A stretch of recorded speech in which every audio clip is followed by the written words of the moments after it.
राजनीति, पॉलिटिक्स में हुई हत्याएं जितनी बड़ी हाई प्रोफाइल होती हैं, उतनी ही ज्यादा मिस्टीरियस यानी रहस्यमयी होती हैं। सालों साल बीत जाते हैं और पता ही नहीं चल पाता है कि उस एक मौत का रहस्य था क्या। एक ऐसी ही रहस्यमयी हत्या की कहानी मैं आपके लिए लेकर आई हूँ, जब देश में पहली बार किसी कैबिनेट मंत्री की हत्या हुई थी। इस हत्या ने जहां पूरे देश को हिलाकर रख दिया था, तो वहीं एक स्टेट को, एक राज्य को कई साल पीछे धकेल दिया था। इस हत्या का केस लगभग 40 साल तक कोर्ट में रहा था। कई जज आए गए, कई सारे वकील बदले और जिन्हें कानून ने दोषी बताया, जिन्हें दोषी साबित किया गया, उन्हें खुद मंत्री जी के घर वाले निर्दोष बताते रहे।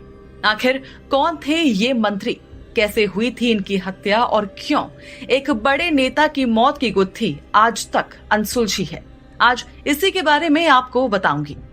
ललित नारायण मिश्र, ये नाम आप में से कई लोगों ने सुना होगा। बिहार के लोग तो अगर इस वीडियो को देख रहे हैं तो वो तो इस नाम को काफी अच्छे से जानते हैं और उस टाइम इस नाम को काफी ज्यादा माना भी जाता था। कांग्रेस और बिहार में बहुत ही बड़ा नाम रहे ललित नारायण मिश्र। जवाहरलाल नेहरू की सरकार के टाइम पर पार्लियामेंट सेक्रेटरी थे, तो वहीं इंदिरा गांधी की सरकार में उन्हें रेल मंत्री का पद मिला हुआ था। कहा यहां तक जाता है कि ललित नारायण मिश्र अगर आज जिंदा होते तो वो बिहार के मुख्यमंत्री और आगे चलकर देश के प्रधानमंत्री तक बन सकते थे। बिहार के लोग आज तक मानते हैं कि ललित बाबू जिंदा होते तो आज बिहार की तस्वीर कुछ और ही होती।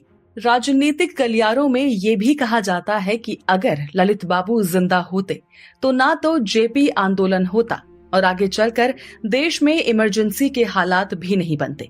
दरअसल जेपी यानी जयप्रकाश नारायण और ललित बाबू में काफी करीबी थी। कहा जाता है कि इंदिरा गांधी और जेपी के बीच जो चुप्पी थी, उसको तोड़ने की कोशिश, उसका समाधान करने की कोशिश ललित बाबू काफी समय से कर रहे थे। तो तारीख थी 2 जनवरी 1975। बिहार के समस्तीपुर रेलवे स्टेशन से एक नई रेलवे लाइन का इनॉग्रेशन, उद्घाटन होना था। कई बड़े लोग इस प्रोग्राम में शामिल होने वाले थे और इन्हीं में से एक थे रेल मंत्री ललित नारायण मिश्र। तो तय वक्त पर यह प्रोग्राम शुरू हुआ। उद्घाटन के बाद ललित नारायण ने भाषण भी दिया। अब भाषण के बाद जैसे ही वो मंच से नीचे उतरने लगे, अचानक सामने भीड़ की तरफ से एक हैंड ग्रेनेड मंच की ओर उछला। जोरदार धमाका हुआ और हर जगह अफरा तफरी मच गई। इस धमाके में कई लोगों को चोटें आई थी। खुद मंत्री जी भी बुरी तरह से घायल हो गए थे और उनके भाई जगन्नाथ मिश्र को भी काफी चोटें आई थी। ये जगन्नाथ मिश्र वही हैं जो आगे चलकर बिहार के मुख्यमंत्री भी बने थे। अब यहाँ से जो कहानी आगे बढ़ने वाली है वो बहुत ज्यादा अजीब हो जाती है और सवालों से घिर जाती है। दरअसल समस्तीपुर रेलवे स्टेशन से करीब 40 किलोमीटर की दूरी पर दरभंगा मेडिकल कॉलेज था। पास ही था तो पहले मंत्री जी को वहीं ले जाने की बात हुई। पता चला कि यहाँ तो डॉक्टरों की हड़ताल है, लेकिन क्या ऐसा हो सकता है कि देश के किसी मंत्री को चोट आई हो, उसकी जिंदगी और मौत का सवाल हो और कुछ डॉक्टर जो हड़ताल पर गए हैं वो उसका इलाज करने से मना कर दें। ये अपने आप में एक बहुत बड़ा सवाल था। खैर, इसके बाद तय हुआ कि उन्हें 132 किलोमीटर दूर राजधानी पटना भेजा जाएगा। जमाना ट्रेन का था, तो ललित बाबू और उनके भाई जगन्नाथ मिश्र को कुछ लोगों के साथ एक ट्रेन में रवाना किया गया। अब जो ट्रेन कायदे से 6-7 घंटे में ही पहुंच जानी चाहिए थी, तो उसे पहुंचने में लग गए पूरे 14 घंटे। बुरी तरह से घायल एक रेल मंत्री और उनके भाई को इतनी दूर भेजा जाता है और इतनी देर में वो पहुंचते हैं, ये बात कभी किसी के गले नहीं उतरी। खुद ललित बाबू के जो सपोर्टर्स थे, उनके जो समर्थक थे, उन्हें इसी बात से ही शक होने लगा था। यानी जैसे ही उनके इलाज को लेकर बात हुई, जैसे ही उन्हें पटना भेजे जाने को लेकर कवायद शुरू हुई, उनके समर्थक जान गए कि उनकी हत्या से लेकर उनके ना बचने तक में किसी न किसी का हाथ जरूर था और ये किसी कोई बहुत बड़ा आदमी था। हॉस्पिटल पहुंचने में इतनी देर पहले ही हो चुकी थी।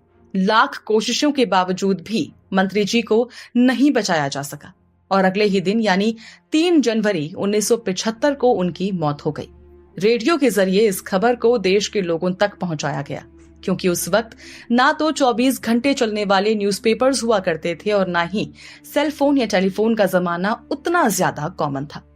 तो बताया गया कि रेल मंत्री की मौत हो चुकी है। समस्तीपुर, जहां ग्रेनेड अटैक हुआ था, वहां रेलवे पुलिस के पास मामला दर्ज हो चुका था। लेकिन मामला अपने आप में इतना बड़ा था तो स्टेट गवर्नमेंट ने पहले ये मामला सीआईडी को सौंपा और फिर रातों रात इस केस को सीबीआई को सौंप दिया गया। अब मामला क्योंकि सीबीआई के पास जा चुका था तो लोगों को ये उम्मीद थी कि इतने बड़े नेता पर अगर ग्रेनेड अटैक हुआ है तो ये जाहिर तौर पर आम मामला नहीं था, ना ही आम हमला था, और इसके पीछे कोई आम इंसान भी नहीं है। किसी बड़े आदमी के होने की बात सामने आ रही थी। तो सीबीआई अपनी इन्वेस्टिगेशन शुरू करती है और कुछ ही दिन बाद सीबीआई 3 लोगों के नाम लेकर सामने आती है। ये नाम थे विनयानंद, संतोषानंद और विशेश्वरानंद। इन 3 लोगों के बारे में मैं आपको बताऊं इससे पहले आपको थोड़ा सा पीछे लेकर चलती हूं। दरअसल 29 दिसंबर 1971 को पटना पुलिस ने एक शख्स को गिरफ्तार किया था। इसका नाम था प्रभात रंजन सरकार, शॉर्ट में पीआर सरकार, और जिस नाम से लोग इसे जाना करते थे वो नाम था आनंद मूर्ति बाबा। बताया जाता है कि ये शख्स लोगों को आनंद मार्ग पर चलने का ज्ञान देता था। इसके लिए उसने एक संघ भी बनाया था, यानी एक छोटा सा कल्ट वो चलाता था, जिसे आनंद प्रचारक संघ नाम दिया गया। आनंद मार्ग का मकसद था कि एक सद्विप्र राज कायम करना, यानी एक ऐसी सरकार कायम करना जिसमें सारे वर्चुअस यानी सदाचारी नेता रहें, जिनकी सोशल स्टडी, जिनकी नैतिक शिक्षा काफी ज्यादा अच्छी हो। अब आरोप ये लग रहा था कि कुछ लोग जो आनंद प्रचारक संघ छोड़कर गए थे, तो प्रभात रंजन सरकार और उसके कुछ साथियों ने मिलकर उन लोगों की हत्या की साजिश रची थी, यानी उन लोगों को मारा था। अब प्रभात रंजन सरकार की गिरफ्तारी हुई, काफी ज्यादा हल्ला हुआ। 2 लोगों ने तो आत्महत्या तक कर ली। काफी कोशिश की गई लेकिन प्रभात रंजन को जमानत नहीं मिली। तो ऐसे में जेल के अंदर से एक रोज प्रभात रंजन ने अपने समर्थकों को, अपने फॉलोअर्स को एक मैसेज भिजवाया। इसमें लिखा था कि जब तक सरकार मुझे रिहा न करे तुम लोग चैन से मत बैठना, बहादुरी दिखाना, और जब तक दुश्मनों को मार ना डालो तब तक शांति से मत बैठना। कहा जाता है कि इस शांति से ना बैठना का नाता ही आगे चलकर ललित नारायण मिश्र की हत्या के साथ जोड़ा गया। सीबीआई ने कहा कि जिन 3 लोगों को हमने अरेस्ट किया है, यानी कि विनयानंद, संतोषानंद और विशेश्वरानंद, ये तीनों इसी आनंद प्रचारक संघ से जुड़े हुए थे और प्रभात रंजन को जेल से बाहर निकालने के लिए जब कोई कोशिश काम नहीं आई, जब सारी कोशिशें विफल हो गई, नाकाम हो गई, तब उन्होंने ये खूंखार प्लान बनाया। प्लान था कि बिहार के मुख्यमंत्री समेत 3-4 बड़े नेताओं की हत्या की जाएगी और प्रभात रंजन का बदला पूरा किया जाएगा और सरकार पर दबाव बनाया जाएगा। सीबीआई ने बताया कि ब्लास्ट के अगले दिन पटना न्यूज एजेंसी के पास एक लेटर भी आया था, जिसमें लिखा था कि समस्तीपुर रेलवे स्टेशन में हुआ बम धमाका क्रांति के दौर की शुरुआत है। इन्वेस्टिगेशन के दौरान इन तीनों के अलावा एक और शख्स को आरोपी बनाया गया था, लेकिन साल 1977 में एक और बार इस केस की जांच बैठाई गई। इस जांच कमीशन ने अपनी रिपोर्ट में जो कहा उसे जान पूरा देश हैरान रह गया। कमीशन का कहना था कि सीबीआई ने जिन लोगों को आरोपी बनाया है वो बेगुनाह है। इतना ही नहीं, मामले में सरकारी गवाह बने कुछ लोगों ने भी कहा था कि सीबीआई ने उन्हें उसके मन मुताबिक बयान देने के लिए मजबूर किया। आम लोगों में भी ये थ्योरी गढ़ी जा रही थी कि असली दोषियों को बचाने के लिए एजेंसी ने मनगढ़ंत कहानी बनाई है। खुद ललित बाबू की पत्नी कामेश्वरी देवी ने कई दफा नए सिरे से मामले की जांच करने की सिफारिश की थी।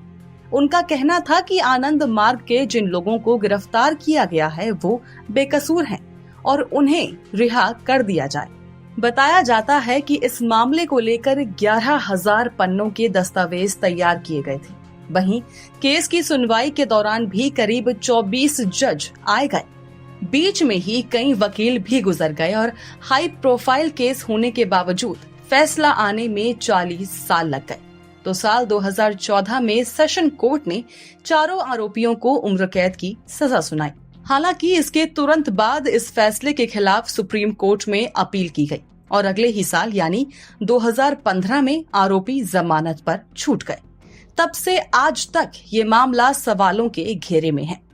ललित नारायण मिश्र की मौत का एक पहलू इंटरनेशनल पॉलिटिक्स यानी अंतर्राष्ट्रीय राजनीति से भी जोड़ा गया। दरअसल प्रधानमंत्री इंदिरा गांधी ने ललित बाबू की हत्या में किसी विदेशी का हाथ होने की आशंका जताई थी। उन्होंने तो यहां तक कहा था कि इस विदेशी का असली जो टारगेट था वो खुद थी, लेकिन मरना पड़ा किसे? खुद ललित नारायण मिश्र को। कहा गया कि हत्या में अमेरिकी खुफिया एजेंसी CIA का हाथ है। इतना ही नहीं, 90 के दशक में रूस की खुफिया एजेंसी KGB के एक अधिकारी की तरफ से लीक की गई कुछ इंफॉर्मेशन के आधार पर एक बुक बाहर आई थी। इस किताब में दावा किया गया था कि ललित नारायण मिश्र और इंदिरा गांधी ने KGB से किसी काम के लिए रिश्वत ली थी और इसी वजह से CIA ने ललित नारायण मिश्र को मरवा दिया। कई लोग ये भी जानते थे कि ललित बाबू इंदिरा गांधी और उनके बेटे संजय गांधी के काफी करीबी थे, लेकिन ललित बाबू की हत्या के पीछे खुद इंदिरा गांधी का भी नाम जोड़ा गया।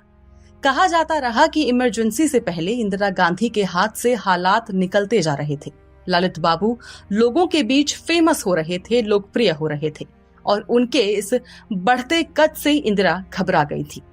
उन्हें लगा कि ललित बाबू शायद उनके सिंहासन के लिए चुनौती बन सकते हैं और इसी कारण इंदिरा गांधी ने उन्हें रास्ते से हटा दिया। हालांकि इन सब के बीच असली सच क्या है? आखिर क्यों और किस कारण किसी ने ललित नारायण मिश्र की हत्या की होगी या करवाई होगी, ये बात आज भी राज है।